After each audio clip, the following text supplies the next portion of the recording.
the rent by the end of the week, he's out of here. You wake me up for that? Come on! Dewey Finn would have sold his soul for rock and roll, but nobody was buying. You're an embarrassment. You're out. Maybe it's time to give up those dreams. Don't you miss rocking out? You're not a teacher, Ned. You're the cross-dressing incubus from maggot death. Dewey, I'm not a satanic sex god anymore. I'm a sub, and soon I'll be a certified teacher. Is this Mr. Schneebly? I'm the principal here at Horace Green Prep, and we need somebody to start immediately. So how much are we talking here? $6.50 a week. Hello, this is Ned Schneebly. Everyone, I'd like to introduce Miss Dunham's substitute. This is Mr. Schneebly. All right, look, I've got a hangover. Who knows what that means? Doesn't that mean you're drunk? No. It means I was drunk yesterday. Now, at the most prestigious prep school in the country, Yes, Tinkerbell. That poster charts everyone's performance. where the students are rewarded for following the rules, What kind of a sick school is this? he's going to teach them a lesson There will be no gold stars or demerits. that will rock their world. It's called Rock Band. Is this a school project? It will go on your permanent record. Hello, Harvard, yo. You, what's your name? Zach.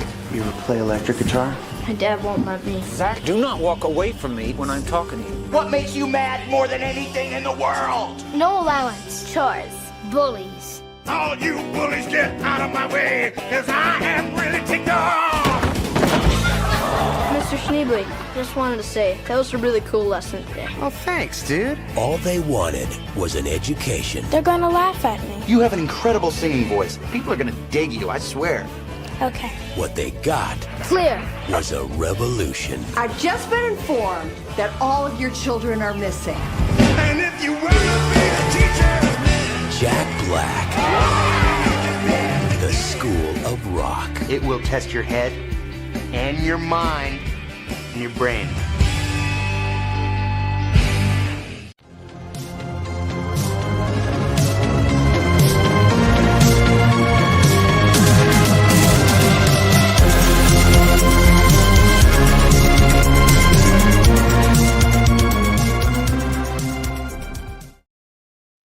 And welcome back to the Movie Hero Network. This is Wheel of Movies, episode number 44, and we are discussing the 2003 comedy School of Rock, and we're very excited to be talking about this one. This is probably one of me and Richie's, favorite comedies out there. I love this movie to pieces. I know he does as well. But Richie Goodacre joining me as always. How's it going, buddy?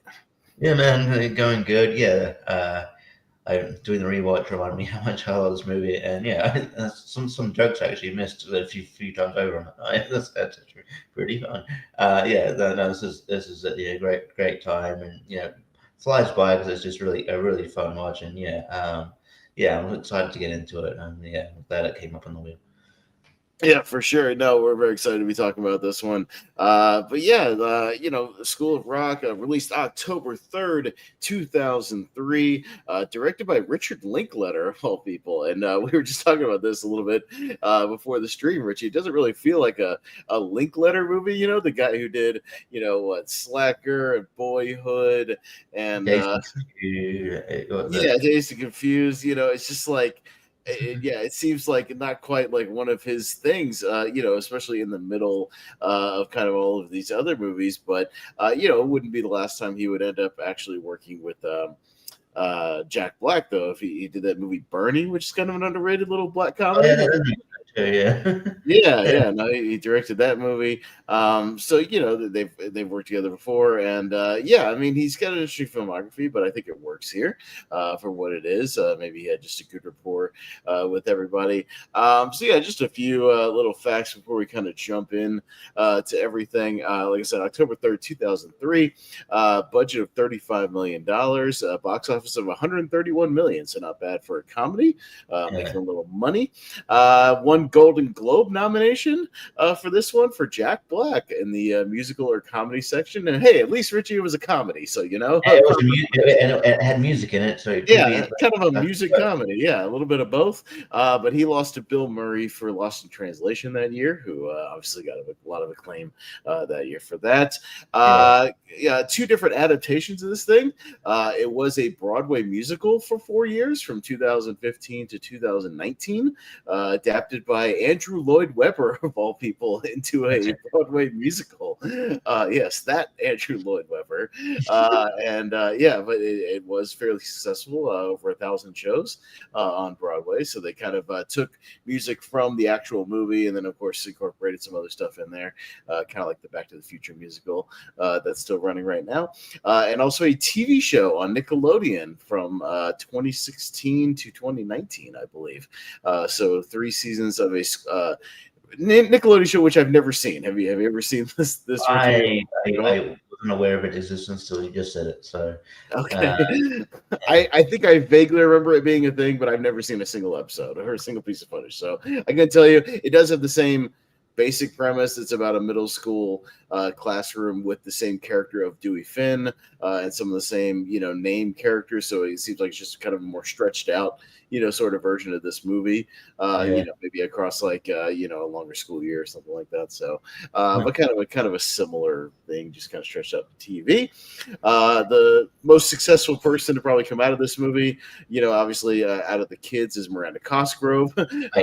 Summer. Yeah, with obviously she would go on to also be on Nickelodeon with iCarly for 5 original seasons, and then it came back recently for a kind of a reboot. Reboot series on Paramount Plus. So she's still rocking the iCarly.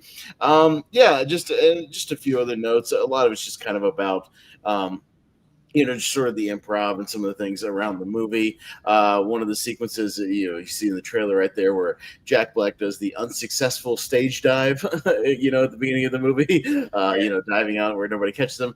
He claims he actually saw Ian Astbury of The Cult, the band, unsuccessfully do this at a show one time where he misjudged the crowd, dove into the crowd, and fell flat on his face. So he always, had that in his head and said he would do it in a movie someday. Just kind of needed the right opportunity, and obviously, this movie presented that. Jack Black, in the sequence where he's dealing out all the job titles to all the kids, came up with all their nicknames. So it was all just improv. You're Turkey Sub, Posh Spice, Zack Attack, all that stuff, Mr. Cool. So just kind of coming up with everything on the fly. As with a lot of stuff in this movie, Richie, a lot of the they did have a script and they filmed a lot of the scripted stuff, but they let, as you can imagine, Jack Black kind of play around with the kids in those classroom sequences, especially the ones where he's just kind of goofing around on the guitar and stuff like that, and just sort of improvise and play around with it. They just ran the camera.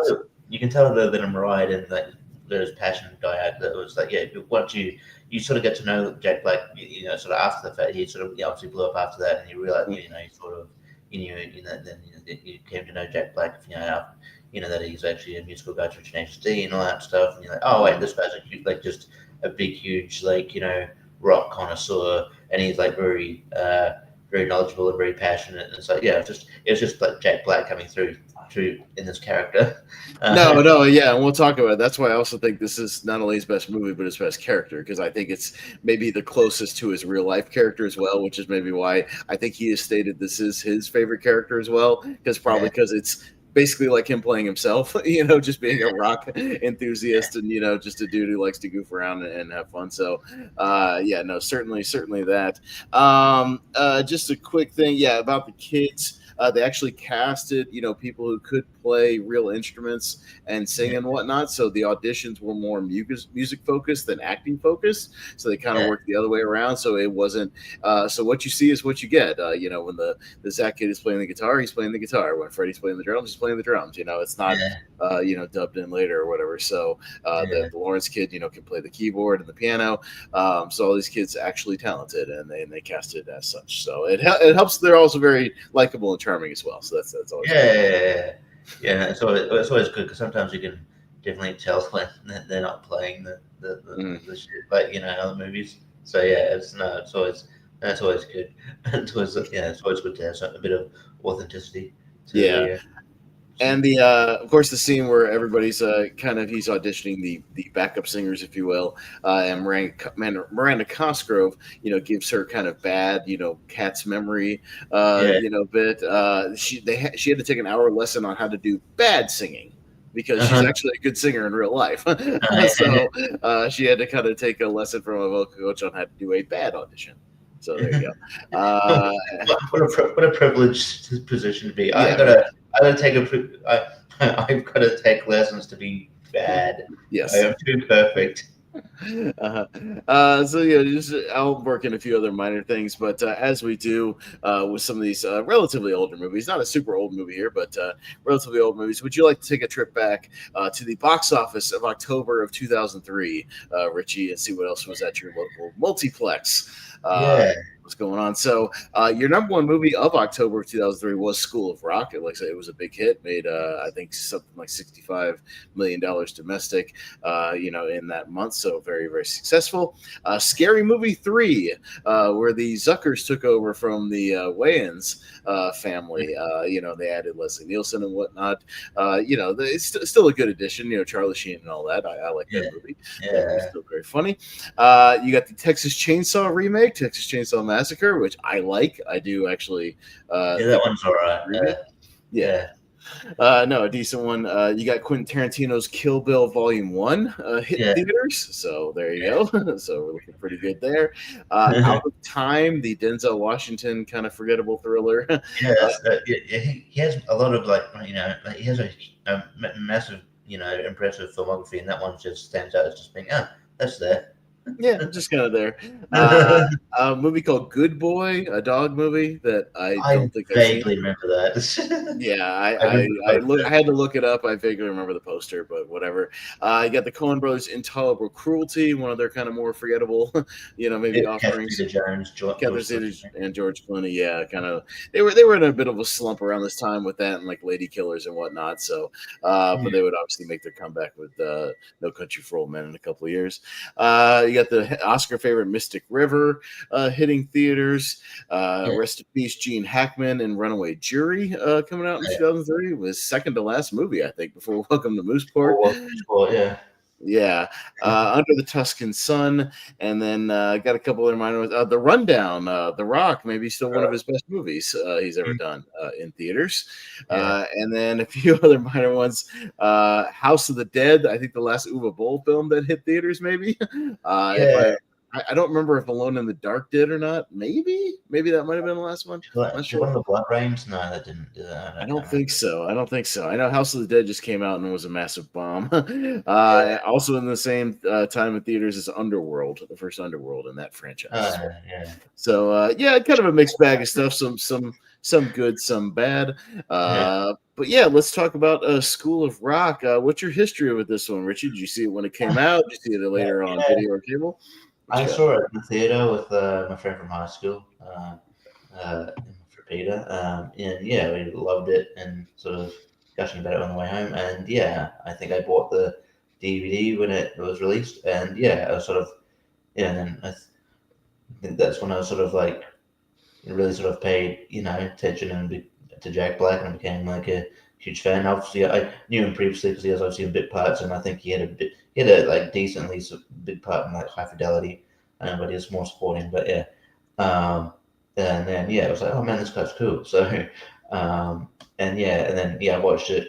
Like it's one of those ones where it's like if you can't find something to watch, it's a comfort watch. So I watch it every couple of years or whatever. So it's a pretty easy watch, and I know quite a lot of the beats of this movie quite easily. So it's just like,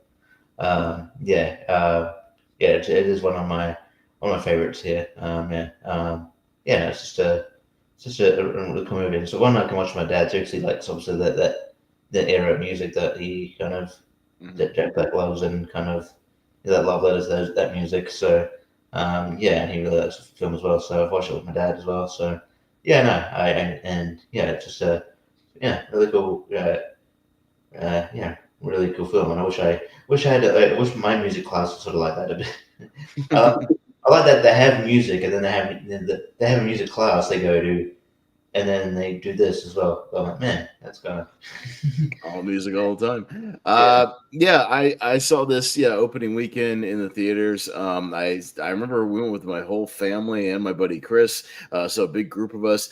Theater was absolutely packed to the gills. I think we had to sit in kind of the upper corner of the theater, but it was a big hit. Yeah, people were laughing a lot and kind of clapping and getting into it. Even like the little moments where people were going, oh, like the one thing where I think it's the kid in front, the little black kid goes like, "You mean we're not in the band?" And the whole crowd went, "Oh, yeah." Like just I miss the days where the crowds were just super locked in on everything and just having a good time and it was a great watch. Instantly became a favorite and also really hit me around the time I was 17 at the time, and I coincidentally I was very much getting into like classic rock around that time. My favorite band is AC/DC, so I was buying all of their CDs. There's multiple references to AC/DC here and in some of their songs. Led Zeppelin, Deep Purple, Sabbath, all the stuff that Jack Black kind of references in this movie, and they do riffs of and whatnot. So it was like the perfect just timing of like my real life fandom with like classic rock music and a character comedy that kind of dives into that. So it was right at the time, hit all my sweet spots. And I really loved it. Keep talking, I just gotta get it all. I mean, it was just one of those like perfect kind of coincidences of me getting super into that back when we actually bought CDs. I was just buying CDs left and right, still have a whole bunch of them. Having a character in Jack Black who loves all that kind of music was a lot of fun. Jack Black himself, I had seen mostly oddly probably knew him from Mars Attacks and what was the other one? Airborne. It's kind of the stuff where I knew him from, not so much High Fidelity, which I had missed at the time. And I think I went and saw Orange County the year before. He's kind of a scene stealer in that one. So I was familiar with him, but mostly for some of his kind of smaller stuff. And obviously, I think this is his big, really big breakout. I know he kind of steals the scenes in High Fidelity and Orange County for what it is. But the fact that he gets this, I think this is really kind of his first lead role here. So a good one to start with. But as far as getting into the actual movie, it's a fairly simple setup for what it is. We kind of kick off the movie and we get to know Dewey Finn, who's in a rock group. I forget, are they actually called No Vacancy at the beginning, or is that what they changed? I thought that maybe it was like a name change after he was, after he left. Actually, looking at the Wikipedia blogs, I do have pulled up. It says rock band No Vacancy performs at a nightclub. So okay, maybe clear. Okay. I would argue, by the way, that they're because the whole thing is like, oh, these guys suck, they're not good. I would argue that they were decent. I think this opening song is pretty good. I like this. I think the song's called "Fight." This is a good song. I think it gets derailed because of Dewey, doing like a really bad kind of guitar solo and going off the rails, kind of like Marty McFly does, in Back to the Future, a little bit, and just getting a little too much into it.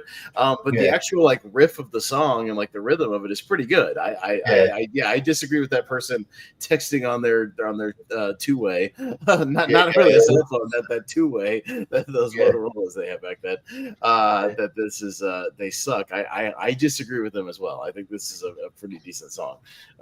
Actually, thought it was Jack like until they I thought it was just Jack Black singing until they did a because it just sounded like his voice, but then I was like, oh no, I guess it's the one dude and he's joining in occasionally. But it's just probably I guess it was an occasion. It's a case of what they would call now, especially on Reddit, main character syndrome. Yes. You're like, oh no, I want to be the main person.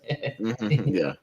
He doesn't realize his place in the band or his place in the show or anything like that, and toning it down. Just kind of wanting to be the spotlight. So it does not go very well. He does the infamous, as you see in the trailer, the stage dive gone wrong, where he just wipes out like some random person in the crowd, knocks the table over. It's very funny. So it goes awry.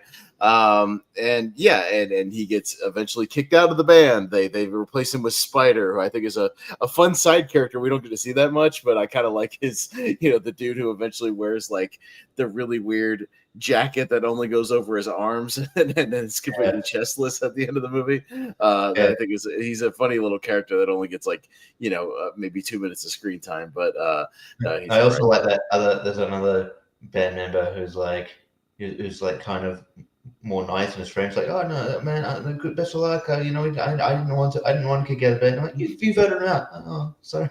Well, there's no hard feelings, man. It wasn't personal.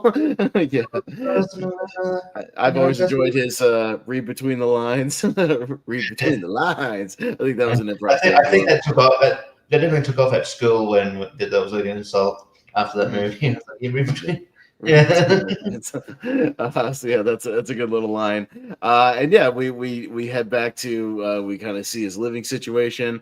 And yeah, his roommate played by Mike White, who is the who's like the co-writer. Yeah, he co-wrote it, I believe, with Richard Linklater. But yeah, so not only a co-writer, but also an actor. Not as much of an actor now, although he did make some appearances later. I know he's also in Zombieland. He's in the scene where they pull the ring scam, at the gas station.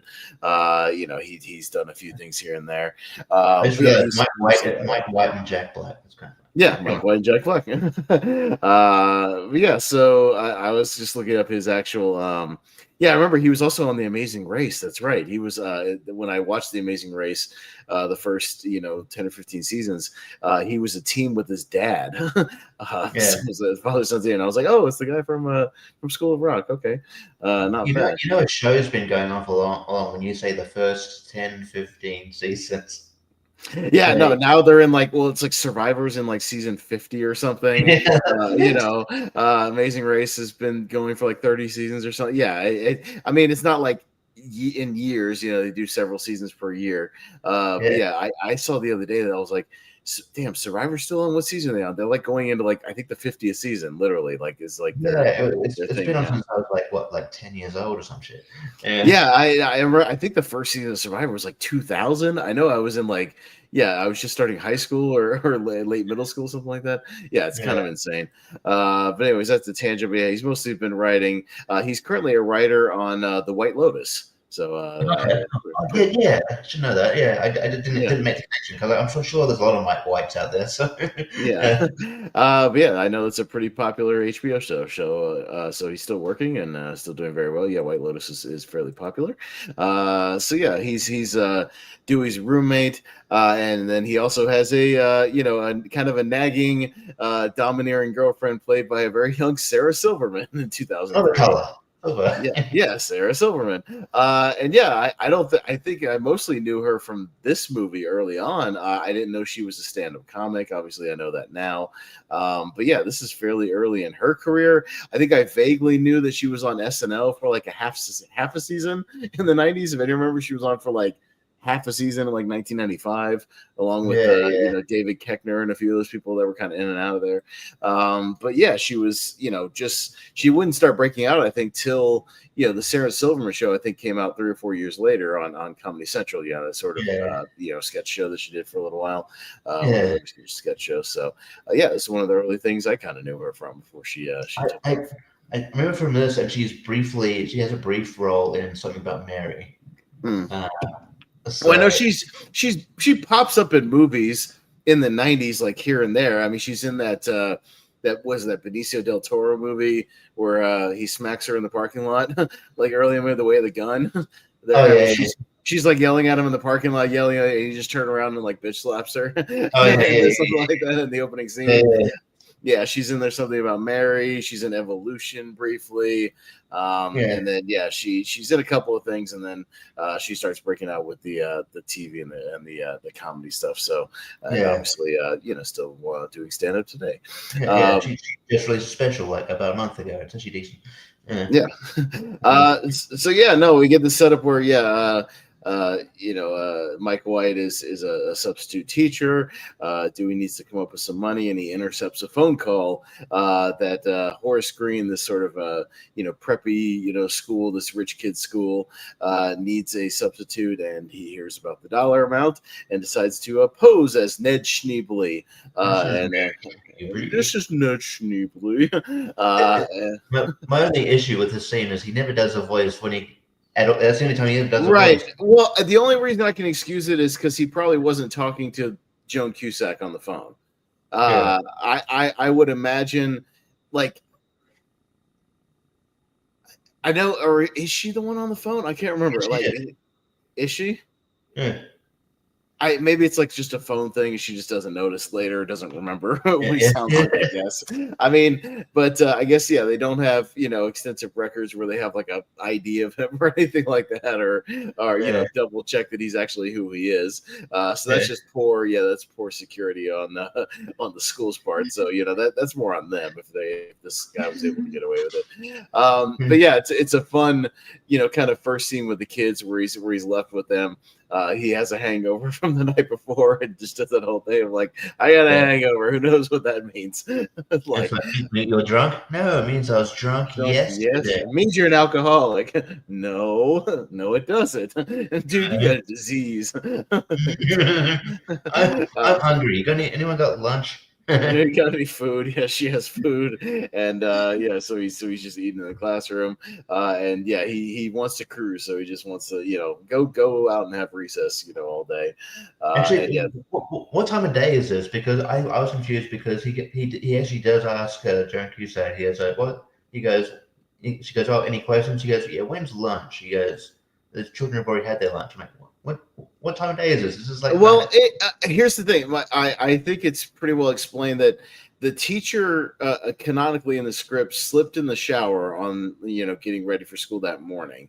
So you imagine there was an accident. There was probably some confusion. The class probably didn't have a teacher, for a couple of hours. Maybe somebody was just kind of watching in on the class, and then they were scrambling to find somebody. And by the time he got there, it was probably midday. So I think it actually makes sense that they scrambled for probably 2 or 3 hours to get somebody. And then, when he finally arrives, it is 11 or 12 o'clock, I'd imagine. And they've already had their lunch. So, I could buy it because, if there was if the accident happened that morning, so it wasn't like it happened the day before, I believe they said that it happened suddenly. So, they were kind of scrambling. They didn't have any substitutes. So it makes sense. But he just wants to cruise, have recess and whatnot. And begins to kind of get into it. And I think some of the best scenes in this movie, Richie, are really just the back and forth with him in the classroom. We spend a lot of time in this classroom. A good chunk of this movie, probably 60% of this movie is just Jack Black and the kids kind of tooling around the classroom, going back and forth with the lessons about the man or the lessons about life, the rock history stuff, him riffing on the guitar, and but I think it makes it kind of sort of a cozy movie that you can just kind of lock in on and just casually kind of cruise with. I like it. Yeah, and definitely like this is where you see the sort of where he comes up against against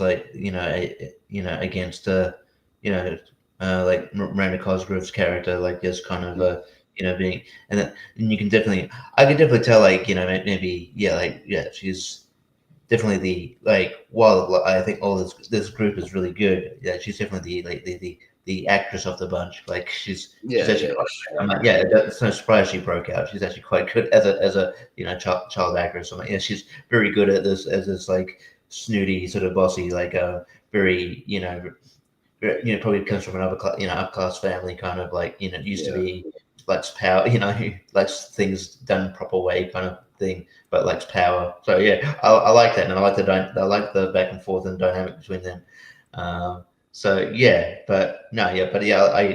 think that this movie shines with the with the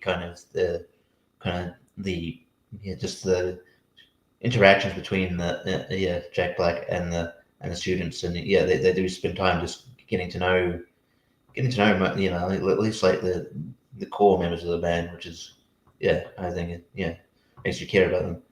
No, yeah, they all become they have their own little characteristics, and yeah, you get to know them pretty quick. You may not know their exact names and whatnot, but I think they all stand out. All the kids do, and yeah, Miranda Cosgrove obviously stands out because she's not one of the ones they casted for her musical skills, even though she was a singer. Her singing career would kind of come later. I think they casted her because of she was one of the actors that was cast in the movie. And yeah, I was looking up her wiki, and yes, this was her first film role. So I mean, good on her. Yeah, you can see why she kind of steals the movie here, as the kid. And yeah, right afterwards, she gets a supporting role on Drake and Josh, the other Nickelodeon show, for a couple of seasons. And then, gets her own show with iCarly. So, she has that charisma. And yeah, I mean, she has a good screen presence about her. She can go toe to toe with Jack Black in the movie. She does have kind of a commanding presence, so you can see why she break out. Yeah, she's very good. I really like. Yeah, I liked her, and I think all the cast fits. Like you wouldn't necessarily. I think they all did their work, did their role pretty well. You wouldn't necessarily know unless you looked it up that they weren't, like trained actors or whatever beforehand. So I think they were used pretty well. Yeah, everybody, plays their roles very nicely, and very quickly, he finds out that they're all in this music class. He's kind of at his wit's end. Nobody wants to join up in a band with him. He's kind of striking out with that. He wants to get into this battle of the bands, to make some money. And yes, he gets the bright idea that some of these kids can play instruments. Let's see if I can make this work. But I think one of the most fun kind of just puts a smile on your face scenes is when he's sort of putting everybody into position, with the instruments. All right, you come up here, try this, repeat after me, Tom. He's playing, Smoke on the Water. He sets up Lawrence, on the keyboard, and they're playing some stuff with the Doors. Gets the bass, cello, you've got a bass. Again, just kind of riffing. It's a lot of fun. The dude who plays percussion, picks up on the drums pretty quickly. It's very hard to drum. Drumming is not easy. Trust me, I've tried. It's very, very hard. It takes a lot of hand-eye coordination. And before that, all he was doing is slamming cymbals together. But I guess he picks it up very quickly. I got to say too, R.I.P. to that kid. He actually passed. That's right. Yeah, he passed. He passed away a few years ago. He got it car accident. But he does pick it up quickly because percussion and actually doing the drums is. Two different things. My dad back in the day, he plays trumpet and stuff. But before he played trumpet, he played drums, and I always give him shit because I'm like that. And I much rather brag that you're a drum player than a trumpet player, but that's fine. So he was a decent drum player at drums. But it's sort of been. I guess that's why also this movie spoke to me as someone who comes from like. Musical like family. I don't really have a musical talent in me, but like my mum and dad did. That's how they met. I sort of I have an affinity for like drum and drum playing because of that, I guess. But percussion and drums are they're not like synonymous with each other necessarily. But I like the little mini bit in there where he's like, give me like a chung chung chung, and he does it on the drum, and it's like, no, that's bad. It's like George of the Jungle's right up here. Just again, these little quick jokes that I think are riffing that seem like little improvs, which is fun. And I think a lot of it was again, and him just kind of riffing, when he finally like puts the backup thing together, and then he just starts going off on the Smoke on the Water. It's just a lot of fun, just dancing around. I mean, you can't help but smile. Like it's just very charming. And very good. So and Jack Black just has, I think, just in this movie, just all the charisma in the world in this movie. Like you can see why. And as I was saying when you stepped away, I had seen him in a bunch of stuff like supporting roles. This is his true kind of first like big leading role because he's always been kind of the standout, supporting character. But you can see why right after this movie, he carries this thing brilliantly, and why he got just so many projects right after this. He blew up after this, but it wasn't. Like I would see him and stuff, but it wasn't like you just saw him as the supporting guy. Like I said, like he had a decent decent amount of screen time in High Fidelity. It was one role, but before that it was like more small parts that you sort of forget he's in the movie, like Waterworld, still no idea last summer. So like Saving Silverman, Orange County, like he's funny in all these movies as like the strong supporting guy. I mean, I know he had Shallow Hal as well, but I think that movie bombed, if I remember right. Like it didn't do well at the box office, and it was kind of critically panned.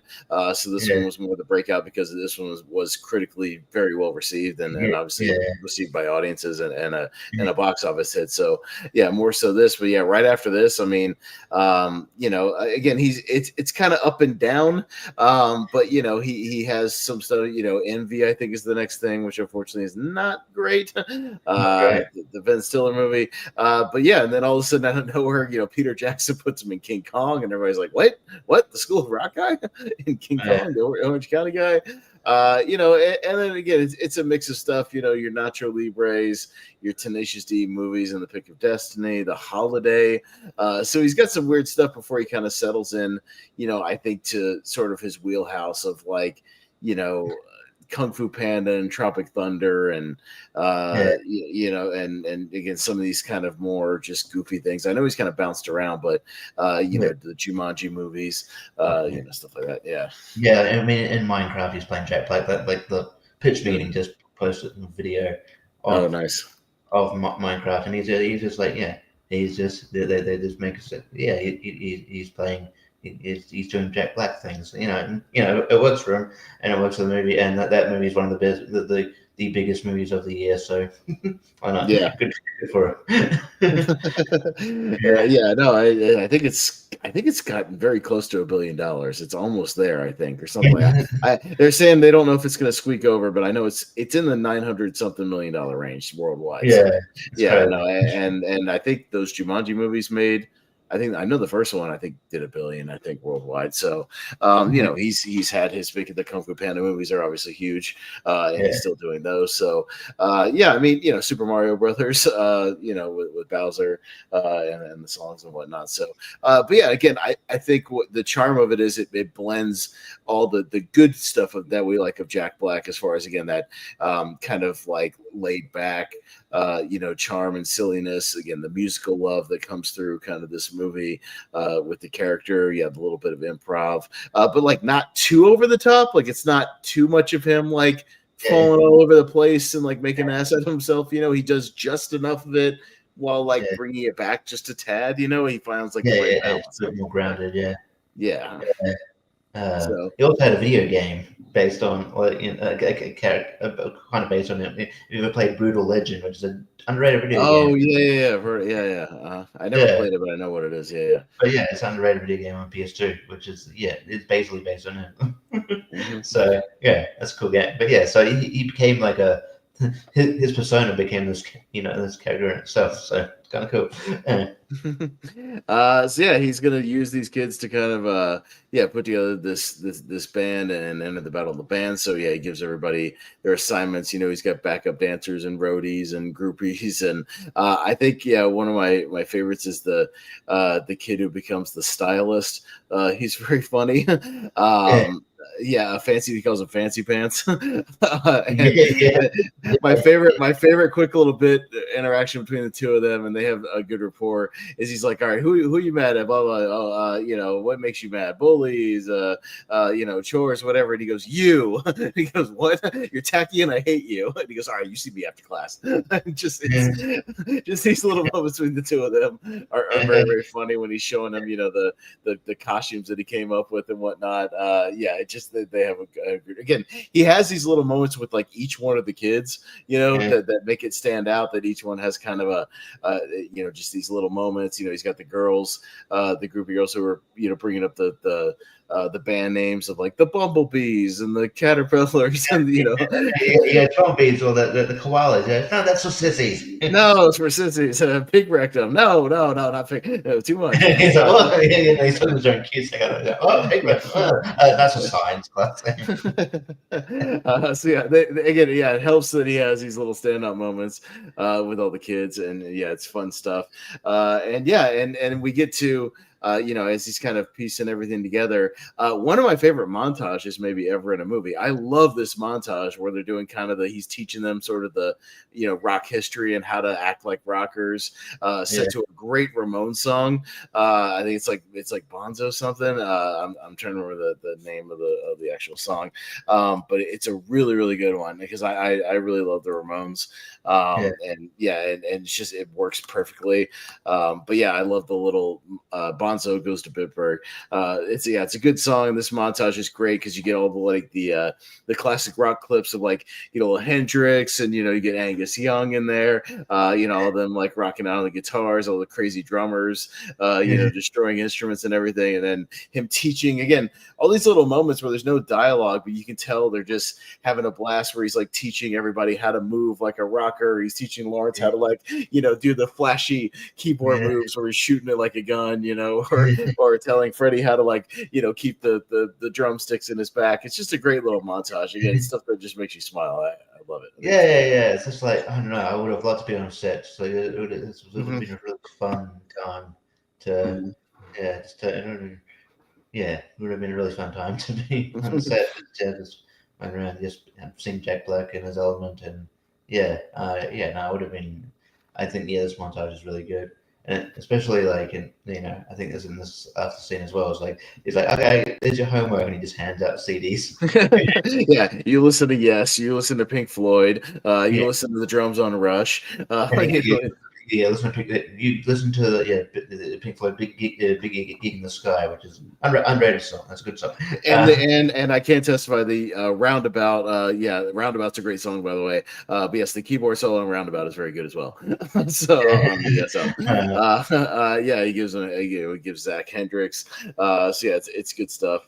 Handing out CDs for assignments, and we find out that Zach has this kind of it's not really like a big subplot of the movie, but his dad doesn't want him playing rock music. So as a rebellious young rocker, he writes a song about school and whatnot, and they pivot because they're gonna sing this Rent, the Legend of the Rent song that they're initially gonna send, which is he's forced to come up with lyrics for on the spot because he's like, "Oh, sing the song."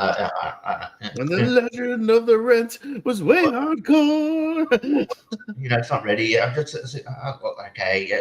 It goes like this. The song goes. The Rent. Yeah. That's pretty good for someone who's made it up. Yeah. It's not a bad little song. It's kind of catchy. We get to see them sort of, getting almost kind of the final version of it. And then Zach, comes up with this new song. It's this, the kind of becomes the anthem song, the movie, the one they play, at the very end. It's a great song. Yeah, I mean, we'll get there, but when they play the actual show, it's good stuff. And we see this all kind of coming together. We have the other little subplots of them actually getting into the Battle of the Bands, how he fakes Summer has the idea for them to fake being like cancer kids. A group of cancer kids, which of course is pretty low, but you do what you got to do, I guess, to get them in the show. So because they show up late or something, and then and then this it's like, no, we got these kids have cats, so it's like they're in. Okay, fair enough. And part of that subplot of them actually getting out of the house and then getting to this, Battle of the Bands, as he takes Ross out for a beer that she thinks is going to be a coffee, to kind of, get her a little tipsy and play Stevie Nicks on the jukebox. It's a good. Hey, to be fair, that's a pretty good song. That song. I like that song a lot. I like that song a lot. I can see why she would get drunk and dance on the table with it. It's a fun song. But I like her reaction. She's just like, "Are you sure you don't have coffee?" She's like, "Are you sure?" Yeah, I'm sure. She's actually really good in this film as well. I think she's. No, yeah, we didn't talk about Joan Cusack, but yeah, her playing the principal, and we already know she has like good comedic timing and whatnot. I mean, Adam's Family Value, she's hilarious in that movie, and yeah, she was also in High Fidelity, right? Like so they were co-stars in High Fidelity. But yeah, I feel like she's another kind of chameleon who, not that I don't ever recognize her, but I think she's played a lot of different type of characters, and I think she has a good amount of range, as far as that. But yeah, she's very, very good in this movie, and yeah, she's got that right balance of, where she starts out at this kind of, hard ass kind of principal, very straight laced, but you get to see kind of the looser side of her as she sort of, she loosens up and realizes, she doesn't like who she's become, and whatnot. And she's like, I used to be cool. I used to be funny. Like, I just like her delivery. She's got that Joan Cusack delivery. Just like, I used to be funny. Like, they don't like me. It's very funny. She has good delivery. I really like her in this movie. Very fun. Yeah, there was I don't know if we'll get to it, so I'll just talk about it but like at the end when that guy's trying to hit on her, and he's like, just not like, I'm a principal. And and he just slips in, and she's like, oh yeah, you're hot. Yeah, he's like, okay. What? What's that? What was it? Okay. Yeah,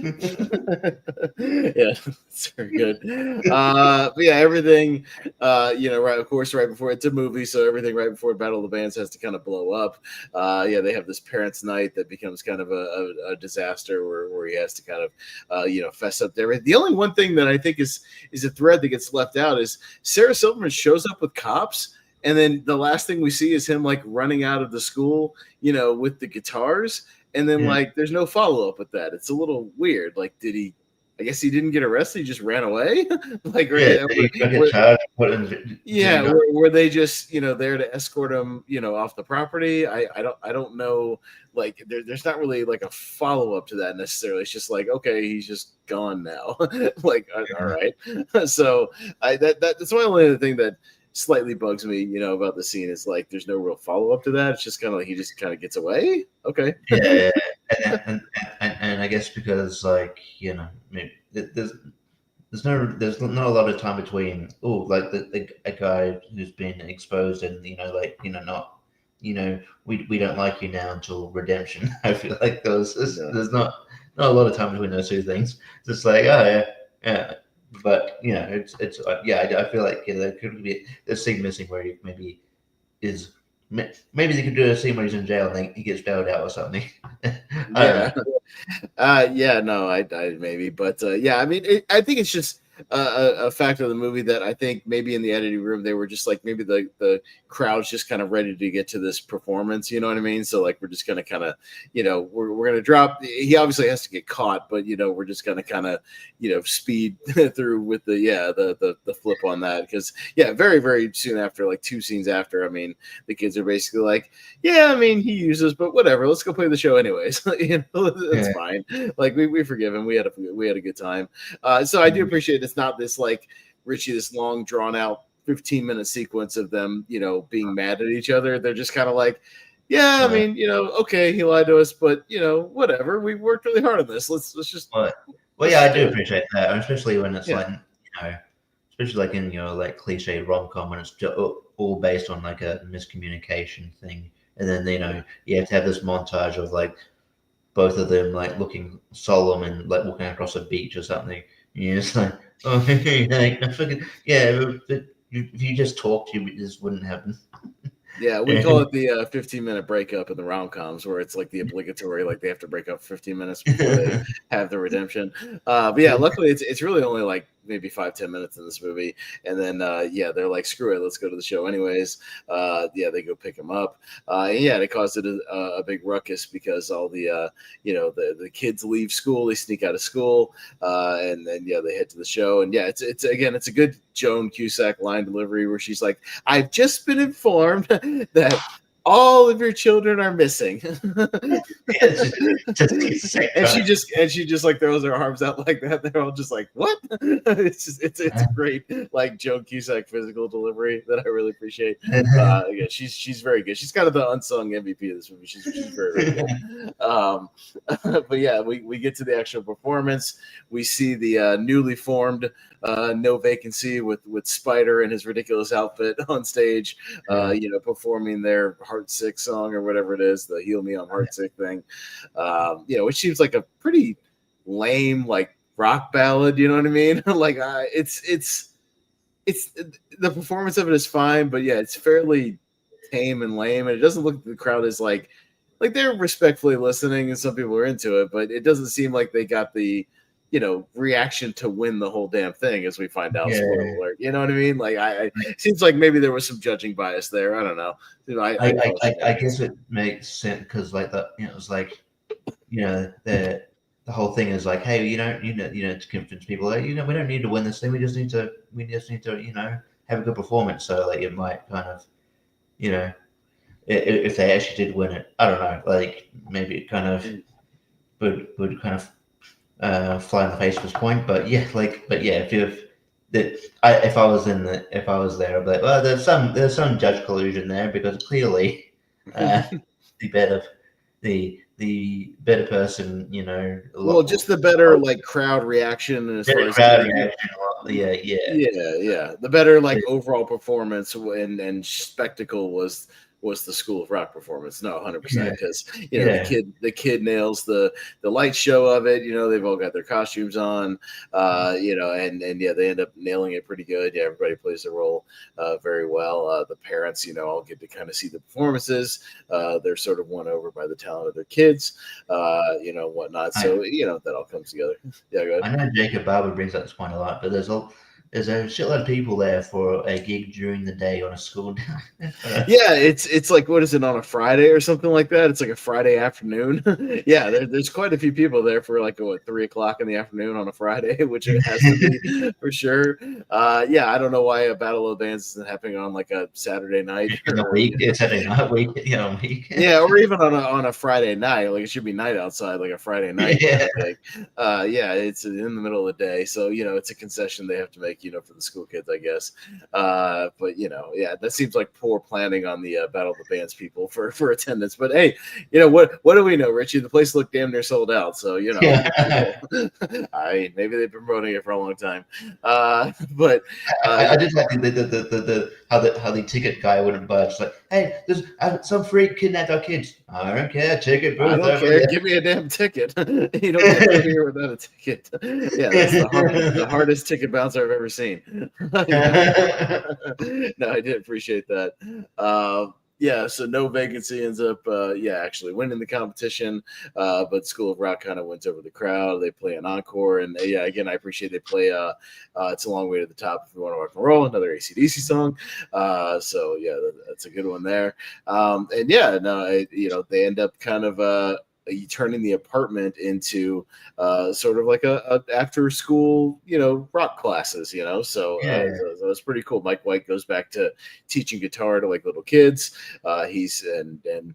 Dewey continues to kind of teach the older kids and do that thing. So, and yeah, this whole credit sequence, by the way, where they're doing a longer version of It's a Long Way to the Top, all improvised 100%. You can tell it was literally like they were just ripping the song, and Jack Black was just, and you can tell because they're kind of, all the kids are laughing, there's not really like a scripted thing. He makes the kids crack a few times. Yeah, especially like go when it's like, now it's like, no, they're totally riffing. I think the only thing that was scripted was the thing where they start going into like, the movie's almost over, credits on the screen, all that kind of stuff. But yeah, it's one of the more fun kind of credit sequences I've seen. Kind of wrapping the movie up. The only thing I forgot to mention that's kind of a funny part where the kind of breakup scene between Ned and the Sarah Silverman's character, where it's like, what is where he wants to go to Battle of the Bands. It's like, oh, you can do what? You're just gonna let him put like, did you take your life? I can't believe." And then and before she said anything else, he just walked out the door. Well, she's like, why are you such a pushover? When are you going to stop letting people run all over you? And he just walks out the door and closes the door and just leaves you standing there. And I think that's the last we see of her. Yeah. Because I assume at that point they're broken up because she's not in the apartment later. So, she's not like. We've talked about this with other people, characters. She's not like necessarily wrong half the time. Anyway. No, yeah, it is a thing where when you're younger and you see this as a kid, she is very shrill. I mean, she's very shrewd in her delivery of everything, and she is kind of, when she's yelling back and forth, she seems generally unpleasant. But the point she's making, technically she's not wrong. I mean, Dewey has been mooching off of Mike White forever, it doesn't owe him like a lot of money. He admitted that. He's like, I've been mooching off you for years, no money.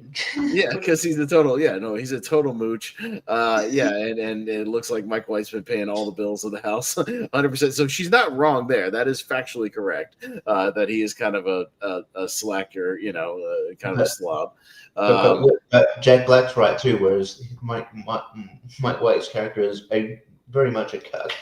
He's totally like got this girl who's with him, but she runs his life. Yeah, she wears the pants in the relationship 100%. And he's a total pushover, and he's got that fake smile on his face, just like things are going really great for me now, Dewey. Just that stuff.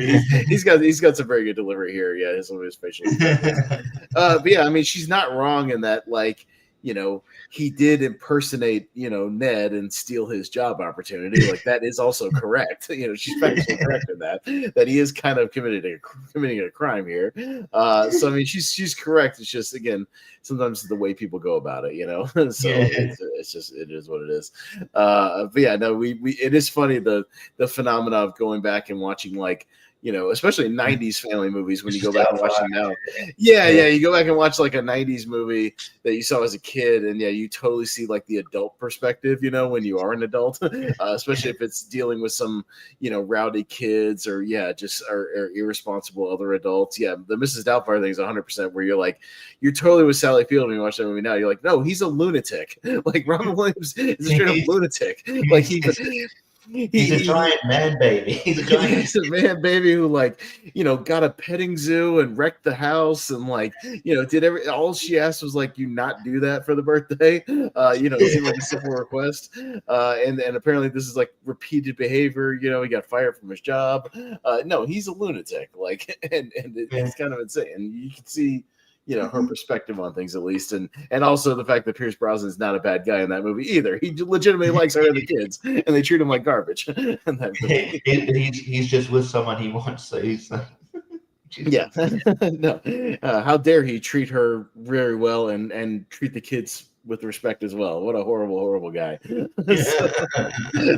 No, it's very funny. Yeah, that phenomenon is kind of a thing.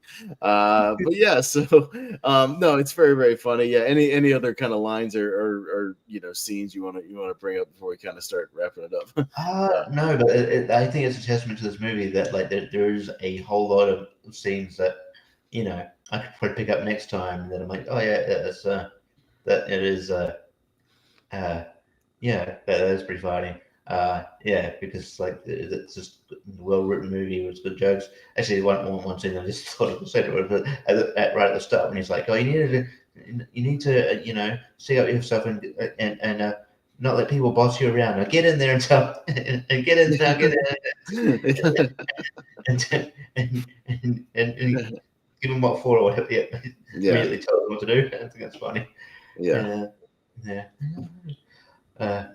He's like, I need you to share the rent. I don't have that. You woke me up for that. Yeah. Oh, come on, man. I don't have that. I'm going back to sleep. Yeah, no, just again, some of Jack Black, you can tell just kind of quick, almost improv deliveries are very funny throughout the thing, and the little lines he slips in, here and there. There's a lot of. It's not like a one of those movies that's like a heavy on memorable quotes like an Anchorman or something like that, or a Step Brothers, not like that type of movie. It's just one of those movies where you're just like cruise and kind of vibe with it, and you're just enjoying kind of the rapport between the characters, and you're just enjoying kind of the, the back and forth and a little bit of riffing and stuff like that. You know what I mean? And that's just what's fun and kind of charming about it. So it's one of those, hangout comedies almost, where you're just kind of hanging out with these characters for most of the movie in this classroom, and that's what makes it fun. I really like it. I thought about that, obviously I think it works more. It probably it's cool. I wouldn't know. I know it's finished, but I wouldn't have minded to see like the Broadway, on Broadway. I think it'd probably work on Broadway, and maybe if I can find the TV show, I'd probably give it a watch. But I was like, oh, maybe they'd do a sequel, but I don't know how a sequel would have worked. And obviously well, and speaking of sequels, so I did look it up. I mean, it had been tooled around for a long time. The closest they got was, I think I saw in like 2009 or something like that, when Mike White and Jack Black had gotten together. They had started kind of tooling around some ideas for a follow-up movie, for a sequel, and it just kind of never got out of the developmental stages, from what I could tell. And then even as recently as I saw something in like 2023, somebody had asked Jack Black about a sequel to this. And a sequel to something else as well. There was he's trying to get another Tenacious D movie going, is what it is. A more Tenacious D project. Would it be? Yeah, that's interesting. Because are they? They're not on the greatest terms in the world at the moment, are they? I don't know. Well, again, this is 2 or 3 years ago, so maybe now not so much. But I know. Yeah, he keeps saying that like the School of Rock thing might happen, but I can't find any concrete evidence that they've made any legitimate progress on it, or there's any kind of script or anything. So I don't know. I think at this point, it's like, what do you really do with it? I mean, it was over 20 years ago. One of your cast members has passed away. I don't know. I just feel like and just I have seen some fun stuff where they did they did do a 15-year reunion screening, I think in Austin, Texas, where that was cool. I saw some clips of where they showed the movie. They had pretty much got all the kids back and Jack Black, and then they even performed a couple of songs like on stage. So like you get stuff like that, which is cool, as like a throwback, which is fun. But I mean, all the kids are all growing up now. 2 of the kids are married. If you didn't know, to each other, right? The kind of the heavier set kind of bouncer, security kid, and then the blonde singer, are now married to each other. So that's kind of cute. Did they? I wonder if they started a relationship. I guess they probably just rekindled it. Met each other afterwards or something. Or unless they, unless it was like a kind of a school thing all the way through. But that's very rare. No, I mean, so that's the thing. But I mean, I don't think this. I think this movie is a totally one that could just stand alone. I mean, I understand why they did the TV series. That's totally fine. But as far as the sequel goes, I don't think I need a sequel to this movie. I think it kind of stands, alone in this time in Jack Black's career. And I like the setting and the way that it incorporates the music. I feel like it would be one of those like legacy sequels, Richie, that just is playing member berries or, and I just don't need one. I think this movie just works perfectly fine on its own. It's perfectly charming. It's very rewatchable. I don't really need like Jack Black and Miranda Cosgrove hooking back up to start a new band or something like that, new kids or something, which I feel like it is what it would be, That's what I'm worried about. Like Happy Gilmore 2 is just member berries, because like even the trailer they brought out was just like rehashing jokes from the first one. So I don't want that. Not necessarily want that.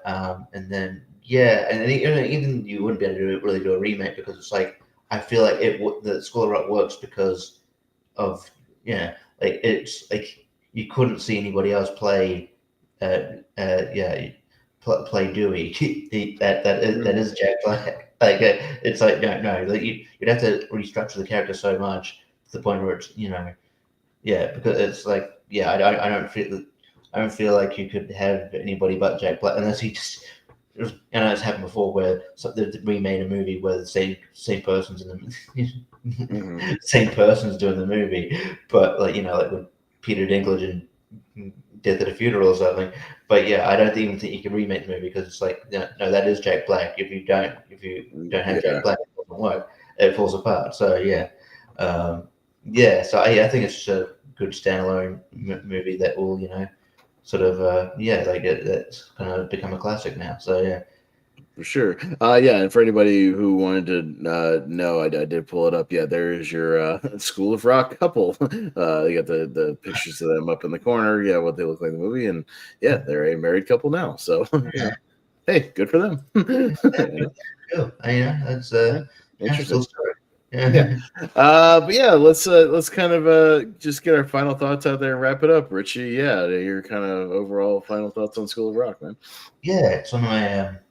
It's weird. It's one of my favorite movies from my kind of, I wouldn't say from a director I'm not a huge fan of. I think it's weird. It's like I don't like most movies, and then you got one that's one of my favorite movies of all time. That's an odd thing. It's like this and I like this and Bernie and Skin of Darkly is alright. But I love this film. I think everything about it works. I think the kids are cast well. And Jack Black is just he's just a powerhouse of charisma. Joan Cusack bounces off him so well, and she's just wonderful as the principal here, and she has great comedic timing. Yeah, it just works, and it's just a charming film, and just a great love letter to classic rock, 70s, 80s rock, as well, and rock I got introduced to through my dad, and rock I was also sort of getting interested in around that time as well, like you. So yeah, it hits every beat for me. So it's a really good film, and I'm always happy to rewatch it, and I'm sure I'll probably rewatch it again. If not before the end of the year, probably next year. It is on regular rotation for rewatches for me. So yeah. This is definitely one that I at least pop in once a year or so and just revisit. Yeah, because it's a very easy watch. It flies by. Again, it's just one of those ones you can just kick back and just kind of vibe with it, and just let it wash over you. It's very good. Yeah, the stakes aren't terribly high, so it's not like any movie that's heavy on drama or anything. It's just a very loosey goosey comedy. Like he says in the movie, loosey goosey, Richie. No, it's just good stuff. And again, the music, it helps that the music is good. The songs that they come up with, and even the little riffy songs, even the step off thing is fun. Just the little ones they come up with. Step off, all the even the little mini songs are a lot of fun. The fact that it's kind of a love letter, in this character to classic rock at a time when I was getting really, really into classic rock, certainly kind of brings back those memories for me. Buying a bunch of those CDs and whatnot. I still think this is Jack Black's just overall his best movie. I think it's a perfect amalgamation of why he was such a charming, comedic presence, why he still is to a degree. A lot of people, still like him. And yes, he's had his ups and downs in his career, his hits and misses. But yeah, you look at stuff like this and it really, really hits. It's just ahead of stuff like the original Kung Fu Panda is really big for me too. I think he's really great as Poe in that movie. Like his voice acting role is excellent there. But yeah, he's great in this movie. His chemistry with Joan Cusack and Miranda Cosgrove, all the kids is spot on. So there's a reason why it's kind of endured, and then people still hold it up as one of the better comedies of the 2000s. And just a really fun kind of movie that I think, now that, it's hard to believe this movie's, 22 years old. It's kind of crazy. But it is. But I think even new people or, generations are just still discovering it, and whatnot, even if maybe they watch iCarly and discover it because of Miranda Cosgrove, whatever it is, or if they watch Minecraft and want to go back and watch, more Jack Black. I think almost anybody can enjoy this. Like I said, when I saw it, Richie, it was all ages, watching this in a theater. It was a huge hit. Just it won everybody over, and it's just one of those movies that I think anybody can really enjoy. So, it's a movie I will continue to enjoy over the years, and it's really, really great. So, it's a great film. That'll kind of wrap it up here for this episode. We'll be spinning the wheel again probably at some point next week, and we'll figure out what we're doing 2 weeks from now. Again, pending any major Hollywood deaths. We're getting a little bit of a break right now. I know we sometimes speak too soon, but fingers crossed we don't have any major. But the one I'm always worried about right now, Richie, is Clint Eastwood. He's like 95, and he looks like. And he's talking about doing another movie as well. Jesus. I thought he was done with the Juror Number 2 thing, but I guess not. Maybe he wants to just crank out. He cranks them out, so he's the 2-take kid. So it's he cranks out those movies quickly. So I would imagine he can get it done. He's always the one I'm worried about as far as like the older, legends, that definitely would work. So him and then like Dick Van Dyke's still around. Like Dick Van Dyke is 99. That is insane. Yeah, I mean, because we're gonna have to do Mary Poppins when he dies, but it's and don't get me wrong, it's like a top 10 favorite movie of all time for me. I'll be happy to talk about it. But yeah, no, he's also like, I can't believe that dude's still kicking at 99. It's kind of crazy, but hey, good for him, man. He seems in good spirits and he's still hopping around and doing his thing. So there's a couple of those types of actors. It was like the Betty White thing for the longest time when she was like 99, still hanging around. Hey, good for her. But yeah, let's wrap it up there. We've got some wrestling to talk about very soon, but Richie, what else you got going on out there? Yeah, so wrestling, talking Money in the Bank, and news, and other than that, tournament fights. I think we'll be on a few coming up soon. We might actually, for the first time in a while, probably might be on tournament fights when we do the wheel, so we can collaborate together. I know you at least trust my judgment on these last couple of ones. So we spun Avengers Endgame. We can do a show about that. We spun School of Rock. I know we can do a show about that. I think you at least trust my judgment to be like, hey, it's a movie we can talk about. For sure. And I'd like to think that the vast majority of them would probably be a good thing that can do a show about. There's only like a few of them. A handful. And it's mostly those wild card movies that people throw in there. Just kind of the random ones. But yeah, I think most of them we can. It's just certain ones that I'm just like, or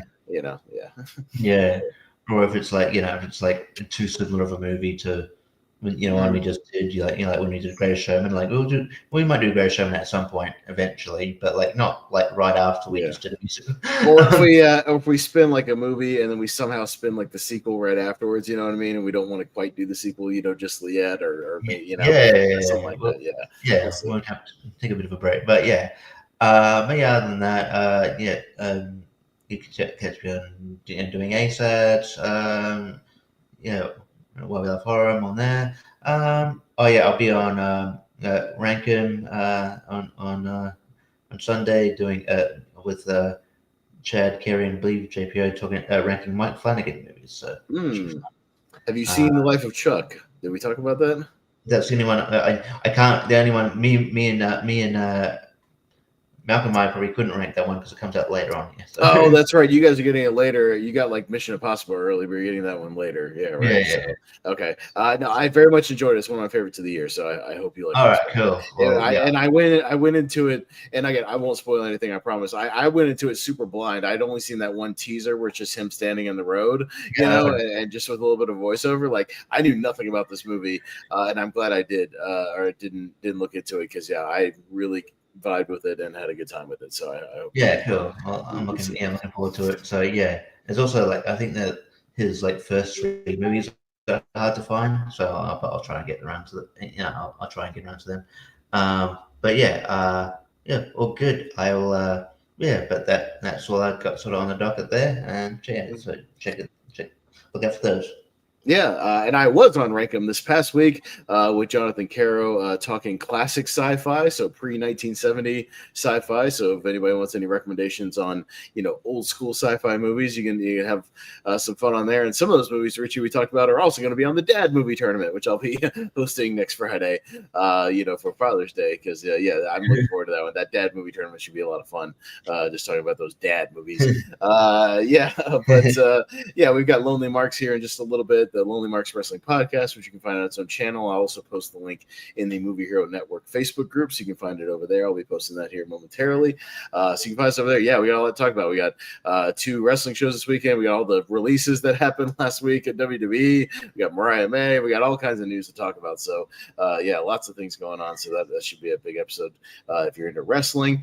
And then, all the tournaments we got next week, some more drama series, like I said, the Dad Movie Tournament. And then we'll come back looks like in 2 weeks for Wheel of Movies, as we always do. So whatever, we'll let you guys know what we'll be spinning there. You can tune in probably in the next tournament fight, probably on Tuesday. We'll spin the wheel, so we'll know by then. But yeah, that'll wrap it up for tonight, talking about School of Rock. So thanks, Richie, as always, for revisiting the movie and chatting with me. Always a fun time with you, buddy. And join us over on Lonely Marks. But for now, so for Richie Goodacre, I am Austin Pez Howell, and we'll see you next time on the Wheel of Movies.